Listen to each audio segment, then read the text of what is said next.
চট্টগ্রামের সীতাকুণ্ড উপজেলার ভাটিয়ারী এলাকার একটি শিপইয়ার্ডে মর্মান্তিক বিস্ফোরণের ঘটনা ঘটেছে। এতে ঘটনাস্থলে ৩ জনের প্রাণহানি ঘটেছে এবং আহত হয়েছেন আরও বেশ কয়েকজন। সকালে বিস্ফোরণের দুর্ঘটনা ঘটে।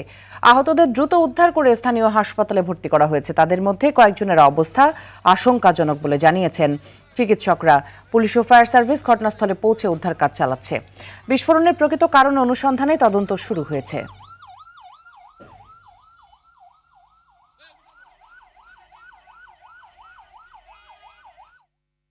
দর্শক, এই বিষয়ে আরো জানাতে চট্টগ্রামের সীতাকুণ্ড থেকে সরাসরি যুক্ত হচ্ছেন সহকর্মী সাইফুল মাহমুদ। সাইফুল, হতাহতের বিষয়ে বিস্তারিত জানাবেন। মিতু যেমনটি বলেছেন, আসলে আমি যদি বলে থাকি সীতাকুণ্ডের ভাটিয়ারীতে ফেরদৌস স্টিল নামে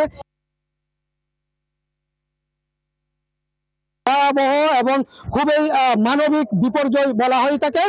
আমরা আপনাদেরকে একটু দেখানোর চেষ্টা করছি, এই সেই জাহাজ যেটিতে সকাল ৮টার সময় শ্রমিকরা যখন কাজ করতে গিয়েছিল তখন কিন্তু সেখানে একটা বিস্ফোরণ ঘটে। এই বিস্ফোরণে কিন্তু ১৫ থেকে ২০ জন আহত হয়েছে এবং সেখানে কতজন নিহত হয়েছে সেটা কিন্তু এখনো পর্যন্ত বলা যাচ্ছে না। তবে সম্ভবত ধারণা হচ্ছে ৮ থেকে ১০ জন মারা যেতে পারে, এমনটাই বলছেন এখানকার যারা কর্মরত শ্রমিক আছে তারা। আমরা আপনাদেরকে একটু দেখানোর চেষ্টা করছি যেই শ্রমিকগুলো সেখানে আহত বা নিহত হয়েছে তাদের কাপড় চোপড়। যদিও আজকে শুক্রবার শিল্প মন্ত্রণালয়ের গ্যাজেট অনুযায়ী আজকে কিন্তু কোনো ইয়ার্ডে কাজ করার কথা না। এরপরও কেন আসলে এই জাহাজ ভাঙ্গা কারখানাটিতে